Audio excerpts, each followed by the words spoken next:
Line बोलूंगा। देखो मैं ये सुनो एक मिनट, ये भारत सुनो भाई, ये भारत जो है ना आरएसएस का देश बन चुका है, गोडसे का देश बन चुका है, ये बीजेपी का देश बन चुका है। अगर आप लोग चाहते हो कि बीजेपी के देश में रहना है, आरएसएस के देश में रहना है, गोडसे के देश में रहना है या फिर सावरकर के देश में रहना है, तो आप लोग ऐसे पिटते रहोगे, मरते रहोगे। आप अपने हक के लिए आपको आवाज उठानी पड़े। जैसे अंग्रेजों से लड़ा था वैसे आपको बीजेपी से लड़ना पड़ेगा, आरएसएस से लड़ना पड़ेगा, गोडसे से लड़ना पड़ेगा, तब जाके गांधी वाला देश बनेगा। और ऐसे गांधी लोग मरते रहोगे और आपको कुछ नहीं होगा। ये सोनम वांगचुक मरेगा, उनको क्या फर्क पड़ रहा है? एक सोनम वांगचुक मरे या 1000 बने, मोदी जी को कोई फर्क नहीं पड़ने वाला, क्योंकि ये आरएसएस का देश बन चुका है। आप जितने भी लोगों के हाथ में लाठी देखते हो ना, ये आरएसएस वाले होते हैं, तब मारते हैं। कोई पुलिस वाला नहीं मारता। आरएसएस की परिभाषा जो आरएसएस है वो है या विचारधारा? किसका? आरएसएस एक विचारधारा, अंग्रेजों की विचारधारा आरएसएस, जो देश को बर्बाद कर रहा है और देश को गुलाम बना रहा है, अपने ही देश की जनता को गुलाम बनाना चाह रहा है। मेरा एक क्या ये बताइए, इस बात को कैसे खंडन करेंगे? जो आप सब आज लोग ऐसे है ना, अगर सोनम वांगचुक को कुछ हो जाए, प्लीज उसकी जगह जैसे आज आप लोग भूखे जैसे भी खड़े ऐसे ही कल भी आना, चाहे ये वीडियो कट जाए कुछ भी हो, मेरे भाई सुन रहे हैं ना, बट लेकिन ऐसे ही आना जैसे आज आप प्रोटेस्ट कर रहे हैं, कल करा था, ऐसे ही करते रहना। हमारी आवाज बहुत आगे तक जाएगी। पुलिस वाले भी बहुत कम है, फोर्स भी बहुत कम है, हम बहुत पब्लिक है, बहुत ज्यादा पब्लिक है, समझ रहे हो? 4 लाख लोग निकल जाना, सिर्फ 4 लाख लोग हर स्टेट से। 36 स्टेट है, 36 स्टेट से अगर सिर्फ 4 लाख लोग ये जवान है तो मजाल नहीं करो, ये देश ये पलट जाएगा 2 मिनट के अंदर में। यूटी ऐड किया आपने, यूटी ऐड किया 36 स्टेट में। आप बहुत अच्छा इंटरव्यू ले रहे हो, बहुत अच्छी बात है, लेकिन मैं आपसे एक पॉइंट ज्यादा, मैं आपका मीडिया है, public opinion, ground zero reporting. Yes, आप मुझे सिर्फ इतना बता दीजिए, कल जो प्रोटेस्ट के अंदर जो छात्र थे, बहुत सुन लीजिए, जो छात्र थे वो कौन थे? आतंकवादी थे? सुन लीजिए, देशद्रोही थे? नहीं थे ना। उनको पिटवाने का काम नरेंद्र मोदी जी ने किया, वो भी गुंडे बेच के, पुलिस की यूनिफॉर्म में, जिनके नेम प्लेट भी नहीं थी। और नरेंद्र मोदी जो पूरी भाजपा कहती है पढ़ेगा इंडिया, नहीं सूरज, उनका उल्टा है, पढ़ेगा इंडिया तो पिटेगा इंडिया, पढ़ेगा इंडिया तो पिटेगा इंडिया। क्योंकि कल उनको उन्होंने बहुत मारा था लोगों को, किसी का सिर फोड़ दिया, हमारे बहन बेटियों की छाती पे हाथ मारा, हमारी बहन बेटियों का सिर फोड़े, हमारे बहन बेटियों के कपड़े फाड़े। किस बात का नरेंद्र मोदी जी बेटी बचाओ बेटी पढ़ाओ का नारा देते हैं? आओ ना, आप तो चुप्पी तोड़ दो यार, चढ़नी पे बात मत करो, बेटी पे बात कर लो, आ जाओ ना।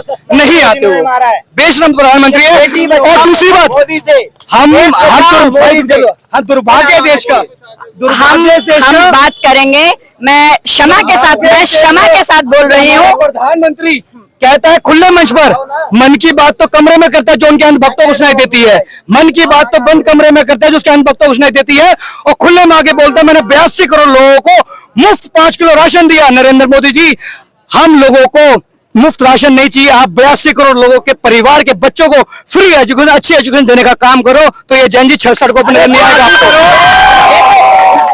ये तो बात जायज है कि मेरे भारत के लोगों को फ्री राशन नहीं चाहिए। अगर राशन उगाने लायक हम बन जाएं तो उससे बड़ी कोई बात नहीं होगी। शायद जैन जी की ये एक डिमांड है। जैन जी, 80 करोड़ राशन आप दे रहे हो तो 80 करोड़ घर में 80 करोड़ सिलेंडर भी फ्री दे दो।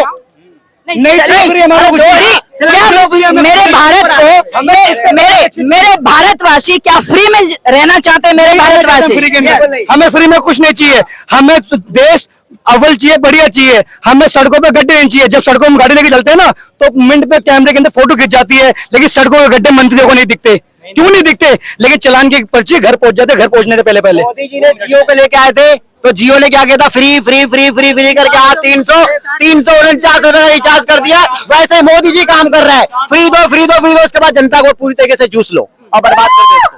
हम लोग बात कर रहे हैं, लेकिन हम अपने शब्दों की मर्यादा को बिल्कुल नहीं भूलेंगे। हमारे संवैधानिक पद पर जो भी बैठे हैं,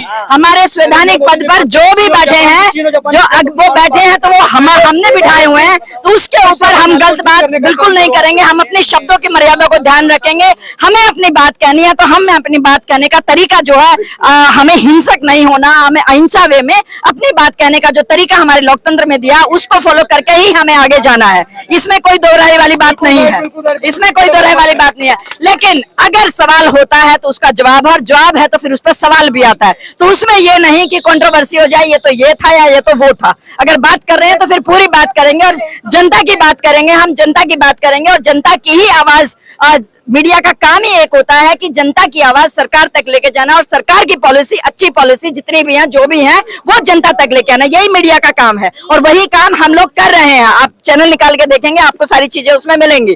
तो उसी पर्पज में जनता की आवाज में मैं आज आपके बीच में यहाँ मौजूद हूँ। मेरे सवाल अगर कड़वे हो तो मैं पहले ही माफी मांग रही हूँ, अगर कड़वे हो तो मैं पहले ही माफी मांग रही हूँ। लेकिन थोड़ी सी तकलीफ होती है। जब शुरुआत इस आंदोलन की हुई थी, बहुत दर्द है उन 20-22 बच्चों के लिए। वो 20-22 किसी का इकलौती बेटी थी, किसी का इकलौता बेटा था, किसी के घर का चिराग बुझा, किसी के बेटी चली गई, मीन्स कितना परिवार गया है, वो दर्द है, हम सबके बीच में है। और ये भी बात सच है कि एक छोटी सी रेल दुर्घटना हुई थी, लाल बहादुर शास्त्री जी जब मंत्री थे, रेल मंत्री थे, तो उस दुर्घटना के फौरन बाद उन्होंने इस्तीफा दे दिया था जिम्मेदारी लेते हुए। ये आज का इस बात को मानते हैं कि 20-20, 22-22 बच्चे इस तरह से परिवार से चले जाते, उस परिवार के ऊपर क्या बीतेगी ये आप और हम अच्छे से जानते हैं इस बात को, इसमें कोई दोहराई वाली बात नहीं है। एक जरा भगवान ना करे, मेरी भी बेटी है, मेरा भी बेटा, जरा कहीं चोट लगी, बेटा क्या हुआ, बेटा क्या हुआ, मैं ऐसे तड़प जाती हूँ। तो जिसके घर से चिराग गया है उसका दर्द तो हमारे पास शब्द ही नहीं है, हमारे पास चिराग नहीं है। आपने देश को भी तो उसी के हाथ में दे दिया जिसके घर में चिराग नहीं है। उसको क्या फर्क पड़ रहा है? उसके घर में कोई चिराग नहीं है, बुझ रहा बुझ रहे दो, हमारा कौन सा बुझ रहा है? तुम्हारा बुझ रहा है ना, मेरा थोड़ी बुझ रहा है। इसीलिए मैं बोलता हूँ, मैं जनता को राइट है क्वेश्चन पूछने का, जनता अपने राइट को यूज करे, तरीके से अपने क्वेश्चन पूछे, कोई ऐतराज नहीं है। हम लोगों से कहना चाहता हूं कि ये देश जो है ना आपका है, आपके बच्चों का है। ये देश पार्टी का नहीं है, ये देश मोदी का नहीं है, ये आप लोग के आने वाले फ्यूचर आपके बच्चों का देश है। तो आप पार्टी से मोहब्बत मत करो, देश से मोहब्बत करो। ये ध्यान रखना। भारत में लोकतंत्र है, भारत में लोकतंत्र है, भारत में प्रजातंत्र है। वो प्रजातंत्र कितना सक्षम है, कितना लायक है, कितना काबिल है, वो हमारी वोट के ऊपर ही हम नेताओं को चुनते हैं। और नरेंद्र मोदी जी तो बचपन से भगोड़ा घोषित